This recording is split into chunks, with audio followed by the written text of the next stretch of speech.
தமிழ் நிறம் நேயர்களுக்கு வணக்கம். இன்று நம் நிகழ்ச்சியில் மூத்த பத்திரிகையாளர் பிரியன் அவர்கள் நம்மிடையே வந்து இணைஞ்சிருக்காங்க. அவங்களிடம் பேசலாம். வணக்கம் சார். வணக்கம் சார். இன்னைக்கு பரபரப்பாக பேசப்படுறது என்னன்னா, செங்கோட்டையன் அவர்களுடைய புறக்கணிப்பு தான். அத்திக்கடவு அவிநாசி திட்டம் அதில் வந்து விவசாயிகள் ஒரு பாராட்டு விழா நடத்துகிறாங்கன்னு சொன்னாங்க. அதில் வந்து எடப்பாடியார் அவர்களுடைய புகைப்படங்கள் தான் இருக்குது. அதிமுக கழகத்தை உருவாக்கிய எம்ஜிஆர் முக்கிய பலமாக இருந்த ஜெயலலிதா அவங்களுடைய புகைப்படங்கள் இல்லை அப்படின்னு சொல்லி அந்த விழாவே புறக்கணிச்சிட்டதாகவும் அவர் வந்து ஒரு இண்டிவிஜுவலாக ஒரு பேட்டியும் வந்து கொடுத்துருந்தார். இன்னும் சொல்லக்கூடிய விஷயம் என்ன சொல்கிறாங்க அப்படின்னா, அவருக்கு உள்ளார வந்து இருக்கிறதுல அவருக்கு பதவிகள் வந்து பெருசாக அவருக்கு கொடுக்கப்படலை, அவர் சொல்கிறத கேட்கல. இன்னும் சொல்லப்போனால் அதிமுக கழகம் உருவானதுலேருந்தே முக்கிய புள்ளியாக இருந்தவர் செங்கோட்டையன். அந்த கொங்குவோட பகுதியாக அறியப்பட்ட செங்கோட்டையனுக்கு இப்போ பெரிய அளவில் வந்து கொடுக்கப்படுறதில்ல அப்படிங்கிற ஒரு குற்றச்சாட்டும் இருக்குது. ஸோ செங்கோட்டையனுக்கோட இந்த திடீர் கோபத்துக்கு என்ன சார் காரணம்? சார், முதல்ல அந்த அத்திக்கடவு அவிநாசி விழா இருக்குல்ல, விவசாயிகள் பாராட்டுற விழா, அந்த ஸ்கீம் வந்து ஒரு 50-60 வருஷமாக பேசப்படுற ஒரு விஷயம் சார். ஓகே. இப்போ 2009 கருணாநிதி அவர்கள் இருந்தபோது மோகனகிருஷ்ணன் கமிட்டியை போட்டு ஆராய்ஞ்சாரு. 2 டிஎம்சி தண்ணியை வந்து அவிநாசி பகுதிக்கு கொண்டு போகலாம் அப்படின்ற மாதிரியான ஐடியா போட்டாங்க. அதுக்கப்புறம் ஜெயலலிதா ஆட்சிக்கு வந்தபோது அவங்க வந்து ஒரு ஃபண்ட்ஸ் ரிலீஸ் பண்ணி சர்வே எல்லாம் பண்ணாங்க. அப்புறம் 2014 ஜெயலலிதாவே என்ன சொன்னாங்க, சென்ட்ரல் கவர்மெண்ட் துடு காட்டி ஸ்டேட் கவர்மெண்ட் துட்லேயே நாங்கள் பண்ணுவோம் அப்படின்னு சொன்னாங்க. ஸோ அப்படிலாம் வந்து தொடர்ந்து பல்வேறு எடப்பாடி மட்டுமே கொண்டு வந்த திட்டம், எடப்பாடியோட ஆட்சியில அதுக்கு 1600 கோடி சாங்ஷன் பண்ணி வேலையை ஆரம்பிச்சாங்க. அதுக்கு முன்னாடி மற்ற ஏற்பாடுகள்லாம் இருக்குல்ல, சர்வே பண்றது, இந்த பேப்பர் ஒர்க், எஸ்டிமேட் போடுறது எல்லாமே இருக்குல்ல, அதெல்லாம் பல்வேறு காலகட்டங்களில் அந்த கலைஞர் ஜெயலலிதா இவங்க ரெண்டு பேருமே ஃபிசிபிலிட்டி இதெல்லாம் நடந்துன்னு தான் இருந்தது ஆக்சுவலா வந்து. ஸோ இவர் வந்த போது இவர் 21 ஒரு ஆட்சி போயிட்டாரு. இவர் 80% வேலை தான் முடிச்சாரு. முக்கியமாக சில லேண்ட் அக்விசிஷன்லாம் முடிக்காதே போயிட்டார். அப்புறம் திமுக ஆட்சி வந்து தான் அந்த 20% வேலையை கடைசி கட்ட முக்கியமான வேலையை முடிச்சாங்க ஆக்சுவலாக. அதுதான் உண்மை நிலை ஆக்சுவலாக. அப்போ இவருக்கு என்னென்னா, நம்ம அத்திக்கடவு அவிநாசி திட்டம் நம்ம கொண்டு வந்தோம், அந்த அந்த கொங்கு நாட்டில் இருக்கிற அந்த ஓட் பேங்கை நம்ம வாங்கணும், நம்ம தான் பண்ணிடணும்னு மக்களுக்கு தெரியணும்ட்டு இவருக்கு ஒரு இயல்பாக இருக்கிற ஒரு அரசியல், எங்க ஏரியா எனக்கு பாராட்டு விழா நடத்தணும் இல்லை என் ஓட்டு வரணுன்ற ஒரு பாயிண்ட் இருக்குல்ல, அதில் தான் வந்து இந்த விழாவை நடத்துகிறாங்க. இந்த விழாவை நடத்துறது ஸ்பான்சர் பண்ணது முழுக்க ஏடிஎம்கே தான். அதில் பல விவசாயிகள் சங்கம் கலந்துட்டு இருக்கலாம். நேற்று ஒருத்தர் சொல்கிறாரு, ஒரு அதிமுக ஆதரவாளர் விமர்சகர் சொல்கிறாரு, டெலிவிஷன் சேனலில் சொல்கிறாரு, அதில் திமுக ஆட்கள் கூட கலந்துனாங்க, விவசாயிகள் கூட கலந்துனாங்க. திமுக விவசாயிகள் எப்படி கலந்துப்பாங்க? நீங்கள் எடப்பாடி பேசும்போது என்ன சொல்கிறார், கருணாநிதியை குறை சொல்லி பேசுகிறார். நாங்கள் ஆரம்பித்த திட்டத்துக்கெல்லாம் பேர் வைக்கிறார் கருணாநிதி, யார் பெற்ற பிள்ளைக்கோ பேர் வைக்கிறாரு. அப்புறம் வந்து எல்லாத்துக்கும் கருணாநிதி பேரை வைக்கிறான்னு விமர்சனம் பண்ணி பேசுறாரு. அதில் எப்படி சார் திமுக கலந்துப்பாங்க?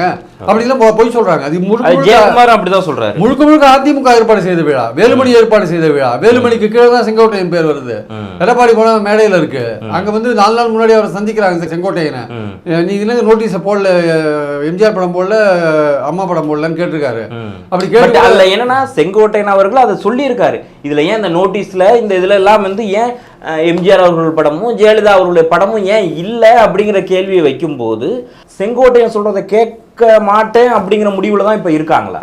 இல்லை, அது நடத்தினவங்க பெரும்பாலும் வேலுமணியோட ஆட்கள் தான் சார் நடத்திருக்காங்க. செங்கோட்டையன் சொல்றதை கேட்கக்கூடாதுன்னு முடிவு பண்ணிட்டாங்க வேலுமணி ஆட்கள். நீ என்ன சொல்றது, நான் என்ன கேட்கறது, நாங்கள் எடப்பாடிக்கு வேலை நடத்துகிறோம், நாங்கள் அம்மா படத்தை போடுவோம் போட மாட்டோம், நீங்கள் சொல்கிறத நான் கேட்க மாட்டேன். பின்ன ஒரு மூத்த தலைவர் அந்த மாவட்டத்தில் சொல்கிறாருன்னா, யார் சார் ஆர்கனைசர்? வேலுமணிக்கு தெரியாத வந்துட்டாங்களா புதுசா? யார் பணம் கொடுத்து ஏற்பாடு பண்ணிருப்பாங்க விழாவை? ஏடிஎம்கே தான் பண்ணிருக்கோம், வேலுமணி தான் பண்ணியிருப்பாரு. வேற யார் பண்ணியிருப்பாங்க? அவர் வேலுமணி இன்னைக்கு வந்து ரொம்ப பெரிய ஆளாக கொங்குமண்டலத்தில் அவர் தான் ஏடிஎம்கே. எடப்பாடியா அவர் சொல்லதானே கேட்கிறாரு. சீனியர்ல சார், எப்போ அதிமுக வந்ததுலேருந்து ஆரம்பிச்சதுலேருந்து முன்னாடி இருந்து கிரவுண்ட் ஒர்க் பார்த்தவர் செங்கோட்டையன் இல்லையா?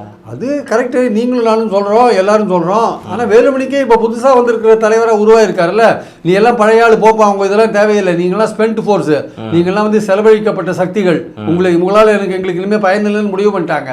ஏதோ இந்த வாட்டி எம்எல்ஏவா இருக்காரு வச்சுக்கோங்க, அடுத்த வாட்டி சீட் கொடுப்பாங்களா இல்லைன்னு சொல்ல முடியாது. செங்கோட்டையனுக்கு ஆமாம், அவர் வயசாயிடுச்சு இனிமேல் வேண்டான்னு கூட முடிவு பண்ணலாம், சொல்ல முடியாது.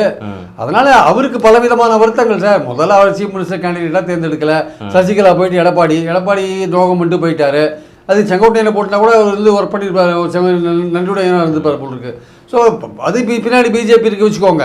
ஸோ பாயிண்ட் என்னன்னா வந்து செங்கோட்டையனை வந்து எதுலையுமே கன்சல்ட் பண்ணல சார். அவர் மேடையில் வந்து நீங்கள் எடப்பாடி படம் போடுறீங்க, ஜெயலலிதா படம் இல்லை, இவர் சொல்லியும் போடலை, வேலுமணிக்கு செங்கோட்டையன் மேலே போடுறீங்க. செங்கோட்டையன் மூத்த தலைவர், அவர் அந்த காலத்துலேருந்து இதுக்கு ஒர்க் பண்ணிட்டு இருக்காரு. இவங்க வேலுமணிக்கு என்ன ரோல் இருக்குது அதில்? அந்த காலத்துலேருந்தே அதிகடை அவிநாசிக்கு ஒர்க் பண்ணுறவர் சார் செங்கோட்டையன். அப்புறம் வேலுமணிக்கு என்ன ரோல் இருக்குது?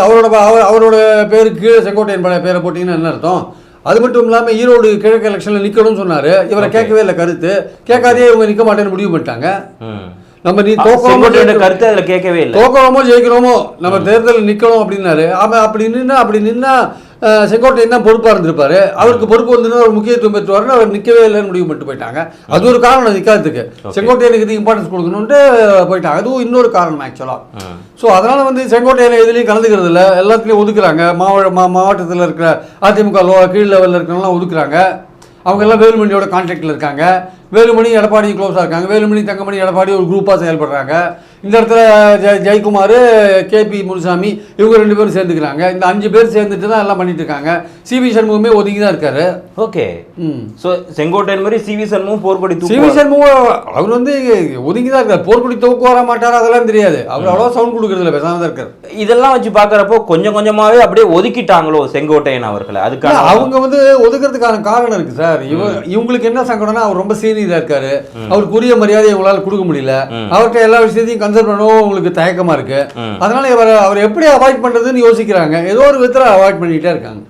இல்ல இதை நம்ம வந்து எப்படி புரிஞ்சுக்கலாம் செங்கோட்டையோட மனநிலேருந்து பார்த்தோம்னா, செங்கோட்டையன் அவர்களை சொல்லக்கூடிய அந்த அவங்க கூடிய ஆட்களுக்கு வந்து பதவிகள் எதுவும் பெருசா கொடுக்கறதில்ல, சீட்டும் கொடுக்கறதில்ல அப்படிங்கிற ஒரு பேச்சும் ஒரு நாளிதழில் வந்துச்சு. அப்புறம் கட்சி இப்போ இருக்க நிலைமையில ரொம்ப மோசமா போயிட்டு இருக்கு, நம்மளோட சீட் பர்சன்டேஜ் வேறு ரொம்ப குறைஞ்சிட்டு இருக்கு, ஈரோடு கிழக்கு தொகுதியிலையும் நம்ம வந்து போட்டி போடலைங்கிறப்போ வேற வழியே இல்லை அப்படிங்கிறதுல தான் வரும். ஏன்னா பொதுவாக சாப்பிட்டா இருக்கக்கூடிய ஒருத்தர் தான் ஜெயலலிதா அவர்களாலுமே சொல்லக்கூடிய ரொம்ப அமைதியான ஒருத்தர். அப்படிங்கிறப்போ திடீர்னு சூறாவளியாக மாறிக்கிறாங்க, கட்சியே போகுது, இனிமேல் நம்ம அதை ஏதாவது ஒன்று பண்ணணும் அப்படிங்கிறதுக்காகவே செங்கோட்டையன் இறங்கியிருக்காரு நம்ம சொல்லலாம். ஜெயலலிதா இருந்தபோது ஒரு முக்கியமான ஒரு பொறுப்பில் இருந்தார் சார். தேர்தல் வந்து ஜெயலலிதாவுடைய தேர்தல் பிரச்சாரத்தை அவர் தான் வந்து அவர் தான் கட்டமைப்பார். அவர் முக்கியமான ஆள். கடைசியில் அவருக்கு 12-13 கொஞ்சம் ஜெயலலிதா இவருடைய பர்சனல் விஷயத்தினால ஜெயலலிதா இவர் மேலே கோவப்பட்டாங்களே தவிர மற்றபடி அவர் நல்ல பொசிஷனில் தான் வச்சிருந்தாங்க. அவர் கொஞ்சம் பர்சனலாக அவர் செய்த சில விஷயங்கள் அவங்களுக்கு பிடிக்கல ஜெயலலிதாக்கு, அதெல்லாம் ஓரம் கட்டினாங்க. அது வேறு விஷயம், அது அவங்க சொந்த விஷயம். அதனால் அது வந்து பண்ணினாங்க ஆக்சுவலாக. ஸோ நம்மளுடைய பாயிண்ட் என்னென்னா வந்து செங்கோட்டையனை பொறுத்த மட்டும் இந்த எடப்பாடி குரூப் எப்படி பார்க்குதுன்னா, இவர் நம்மளோட ரொம்ப சீனியரு, எம்ஜிஆர் காலத்துலேயும் அமைச்சராக இருந்திருக்காரு, இவரை நம்ம எதுக்கு வச்சுன்னு கட்டி எழுதிருக்கணும், இவர் தான் எம்எல்ஏ ஆகிட்டாரு, இவரை நம்ம கண்டுக்காத அப்படியே சைடில் ஒதுக்கி வைக்கலாம், நம்ம பாட்டுக்கு நம்ம வேலையை பார்க்கலாம், நம்ம முடிவு எடுத்துக்கலாம்னு அவங்க நினைக்கிறாங்க. செங்கோட்டை என்ன நினைக்கிறாரு, நம்ம வயசாகிடுது, நம்ம மூத்தவராக இருக்கிறதுனால இவங்க கன்சிடர் பண்ணுறது கிடையாது, நம்மளை வந்து ஓரம் கட்டுறாங்க, ஒதுக்குறாங்க அவர் நினைக்கிறாரு. ஸோ 2 பேருக்குள்ள இந்த மாதிரி பிரச்சனைகள் ஓடிட்டு இருக்கும்போது ஒரு ஒரு ஒரு மௌன யுத்தம் போயிட்டு இருக்கும்போது, ஒரு கோல்டு வார் போயிட்டு இருக்கும்போது என்ன ஆகுதுன்னா இந்த மாதிரி விஷயம் வருது. இந்த மாதிரி விஷயம் வரும்போது டக்குன்னு வெளிப்படையாக வெடிக்கிறாரு. எம்ஜிஆரோட படத்தையும் வைக்கல. அப்போ ஜெயலலிதா அதுக்கு என்ன அர்த்தம்னா, உன் படத்தை வச்சுக்கிறீங்க எடப்பாடி அவர்களே, நீங்கள் உங்கள் படத்தை வச்சுக்கிறீங்களே, உங்களை வழிகாட்டின எம்ஜிஆர் ஜெயலலிதா படத்தை வைக்கலையா? அப்போ நீங்கள் எம்ஜிஆர் ஜெயலலிதாவை நீங்கள் புறக்கணிக்கிறீங்களா? யார் எடப்பாடி புறக்கணிக்கிறார் எம்ஜிஆர் ஜெயலலிதான்னு சொல்கிறார் விஷயத்த. ஓகே, எம்ஜிஆரையும் ஜெயலலிதாவை புறக்கணிக்கிற அளவுக்கு உங்களுக்கு துணிச்சல் வந்துருச்சா உங்களுக்கு? அப்படின்றது தான் செங்கோட்டையை வைக்கிற பாயிண்ட் ஆக்சுவலாக. அதை புறக்கணிச்சாங்க, நான் போலேன்றது பாயிண்ட் இல்லை, அவங்கள புறக்கணிக்கிற அளவுக்கு உங்களுக்கு தைரியம் வந்துருச்சான்னு தான் அவர் கேட்குறாரு திருப்பி. அதை வந்து எடப்பாடி சரியான விஷயத்தில் புரிஞ்சுக்கணும். இல்லைங்க, இது நான் ஏற்பாடு பண்ணலைங்க, இது பல்வேறு விவசாய சங்கம், இந்த கதையெல்லாம் வேணாம், இதெல்லாம் எங்களுக்கு தெரியும், யார் ஏற்பாடு பண்ணுறாங்க, என்ன விஷயம், யார் பணம் கொடுக்குறாங்க, யார் மேடையை போடுறாங்க, இதெல்லாம் எல்லாம் தெரிஞ்ச விஷயம் தான் சார். அதனால் அங்கே ஏன் எம்ஜிஆர் ஜெயலலிதா படம் வைக்கலன்னு செங்கோட்டையை கேட்ட விஷயம் என்னென்னா, எடப்பாடி அவர்களே நீங்களே ஜெயலலிதா எம்ஜிஆருக்கு மரியாதை கொடுக்காத போறீங்கன்றத பாயிண்ட் அவுட் பண்ணுறாரு. அதிமுக தொண்டர்களுக்கு பாயிண்ட் அவுட் பண்றாரு அவர். அதுதான் விஷயம் ஆக்சுவலா. அவருடைய வருத்தத்தையும் வெளிப்படுத்துறார், தான் வந்து புறக்கணிக்கப்படுற விஷயத்தையும் இதன் மூலமா வெளிப்படுத்துறார். ஆனா வந்து அவர் வந்து ரிவோல்ட் பண்ணுவாரா, எடப்பாடி எடுத்து ரிவோல்ட் பண்ணுவாரா? பண்ண மாட்டார். அவர் பண்ணினாலும் இது ஈடுபடுறதுக்கான வாய்ப்புகள் ரொம்ப குறைவு. அவர் பிஜேபி கீழ ஒரு பொம்மையா இருக்காருன்னா அதுவும் கிடையாது.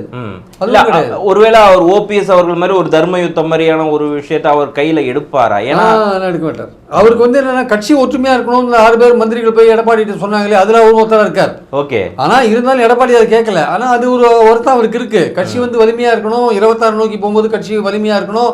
வலிமையாக இருந்தால் தான் கூட்டணியில் நம்ம தலைமை தாங்கி நிறைய சீட்டுகள் போட்டி போட முடியும். அதெல்லாம் அவருக்கு ஓகே, புரியுது. ஆனால் பாயிண்ட் என்னன்னா, அவர் சொன்னதை யாரும் எடப்பாடி கேட்க மாட்டேன்றார் இல்லையா? அதனால வந்து அவர் ஒதுக்குறாங்க, ஓரம் கட்டப்படுறாங்கன்றது அவருடைய பாயிண்ட்டு. நாளைக்கோ கூட எடப்பாடி வேற ஒரு அறிக்கை கூட விடலாம், நான் சொன்னது தவறாக புரிந்து கொள்ளப்பட்டு விட்டது, நான் இதை தான் சொன்னேன், நான் வந்து பழனிசாமியை புறக்கணிக்கல, எம்ஜிஆர் ஜெயலலிதா படம் போடலன்னு தான் சொன்னேன். ஏன் அதை நீங்கள் நேராக போய் விழாலே போய் சொல்லியிருக்கலாமே, அம்மாவோட படத்தை ஏன் நீங்கள் போடலன்னு கேட்டுருக்கலாமே, அங்கே மேடையிலே கேட்டிருந்தா அந்த எஃபெக்டிவாக இருந்திருக்குமே, ஏன் நீங்கள் போகலை? பழனிசாமி விழாவில் நீங்கள் கலந்துக்கலன்னா என்ன அர்த்தம்? அங்க போய் கலந்துட்டே நீங்க சொல்லலாமே இந்த விஷயத்த, அம்மாவுக்கு இதுல ஒரு பங்கு இருக்கு, அம்மாவோட படத்தை நீங்க போட்டிருக்கணும், அங்க சொன்னா அது இன்னும் எஃபெக்டிவா இருந்திருக்கும்ல, அப்ப தைரியமா சொன்ன மாதிரியான ஒரு விஷயம் வந்திருக்கும்ல, ஏன் நீங்க போல? அப்ப நீங்க போற அடிப்படையில எடப்பாடி பழனிசாமி செய்யற சில விஷயங்கள் உங்களுக்கு பிடிக்கல, அவர் கட்சி நடத்துற விஷயம் உங்களுக்கு பிடிக்கல, உங்களை கலந்து ஆலோசிக்காது உங்களுக்கு பிடிக்கல, அவரை பத்தின உங்க அபிப்பிராயத்தை நீங்க உங்க அதிருப்தி மூலமா வெளியிடுறீங்க ஆக்சுவலா.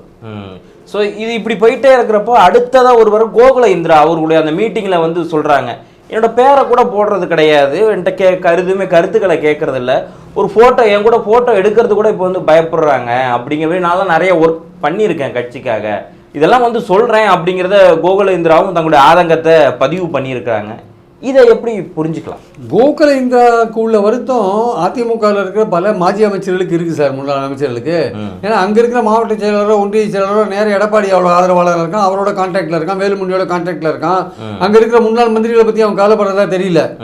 மாவட்ட செயலாளராக இருக்கிற மந்திரிகள் பரவாயில்ல, அவங்களுக்கு பிரச்சனை இல்லை. மாவட்ட செயலாளராக இல்லாத மந்திரிகள் இருக்காங்கல்ல, அவங்களை வந்து அங்கே இருக்கிற மாவட்ட செயலாளரோ உள்ளூர் ஒன்றிய செயலாளரோ கண்டுக்கிறதே கிடையாது. கோகுல இந்திராவுக்கு என்ன கதி இருக்கோ அதே தான் மற்றவங்களுக்கு இருக்கு.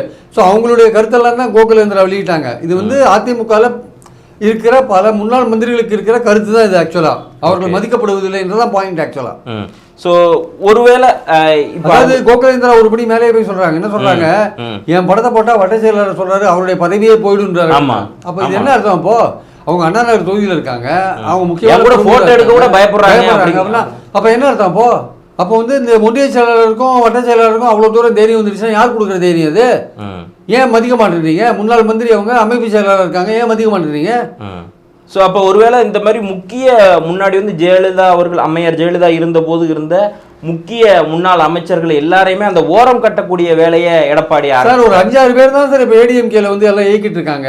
எடப்பாடியை இயக்கிறது வந்து வேலுமணி தங்கமணி, இங்க பார்த்தா ஒரு ஜெயக்குமார், அந்த பக்கம் கேபி முனுசாமி, சிவி சண்முகம், அந்த பக்கம் உதயகுமார், இவங்க தான் வந்து ஏடிஎம்கே. இப்போ வேற யாரும் ஏடிஎம்கே கிடையாது. முக்கிய கண்கள் நான் சொல்ற ஆளுங்க தான். இதுலயே 2 குரூப் இருக்கு, வேலுமணி தங்கமணி, அப்புறம் விஜயபாஸ்கர், இவங்க எல்லாம் ஒரு குரூப். நம்ம புதுக்கோட்டை விஜயபாஸ்கர்லாம், இவர் கேபி முனுசாமி, ஜெயக்குமார், சிவி சண்முகம் எல்லாம் ஒரு குரூப். சில சமயம் வந்து இந்த குரூப் ஒன்று சேர்ந்துக்கும், சில சமயம் 2ஆ பிரிஞ்சிருக்கும். பாஜக வேணும் அல்லது வேண்டாம்ன்றதுல 2 குரூப்புக்கும் கருத்து வேறுபாடு இருக்கும். ஆமா, வேலுமணி தங்கமணி விஜயபாஸ்கர் கேட்டா பாஜக வேணும்னுவாங்க, ஏன்னா அவங்களுக்கு வழக்கு பம்பு அது பல விஷயம் இருக்கு. இவங்களை கேட்டா இவங்களுக்கு பாஜக வேண்டான்னுவாங்க, ஏன்னா பாஜக இருந்தா உங்களுக்கு தோல்வி தான் வரும். கேபி முனுசாமிக்கும் ஜெயக்குமாருக்கும் சிபிஎஸ்க்கும், அதனால பாஜக வேண்டான்னு சொல்லுவாங்க. இதே 2 குரூப் இருக்கு. ஆனால் பல விஷயங்களை ஒன்றா சேர்ந்துப்பாங்க. எடப்பாடியை காப்பாற்றுறதுல அவரை வந்து பொதுச் செயலாளர், ஒரு பொதுக்குழு உறுப்பினர் ஆதரவு, இதெல்லாம் வந்து ஒன்றா சேர்ந்துப்பாங்க. பாஜகவோட கூட்டணி வேணுமா வேண்டாமன்றதுல பிரிஞ்சிருப்பாங்க 2 பேரும். இப்போ செங்கோட்டையனை ஒதுக்குறதுல எல்லாம் ஒன்றா இருப்பாங்க. அவங்க ஒதுக்குதல் இல்லை, அவர் தேவையில்லை அப்படின்ற விஷயத்தில் ஒன்றா இருப்பாங்க. ஓகே, ஒருவேளை இந்த விஷயம் நீங்கள் நடக்காதுன்னு சொல்லியிருக்கீங்க. செங்கோட்டையன் என்னதான் இருந்தாலும் செங்கோட்டையன் அவர்கள் சீனியர், கட்சி ஆரம்பத்துலேருந்து இருக்கார், அவருக்கு பலதரப்பட்ட கட்சிகளோட அவர் நிறைய பேசிகிட்டு இருப்பார். அப்படிங்கிறப்போ ஒருவேளை பாஜகவின் ஆதரவினாலோ இல்லை மற்ற அதிமுகவிலும் பிரிஞ்சு போயிருந்தாங்க இல்லையா, மற்ற சக்திகள், இது எல்லாத்தையுமே ஒருங்கிணைச்சு ஒருவேளை திரும்பினால் என்ன ஆகும்? இல்லை, செங்கோட்டையன் அந்த மெட்டீரியல் கிடையாது ஆக்சுவலாக. அந்த மாதிரி ரிவெஞ்ச் எடுக்கக்கூடிய ஒரு மெட்டீரியல் அப்படிலாம் அவர் அந்த அளவுக்கு இஸ் அ லாயலிஸ்ட்.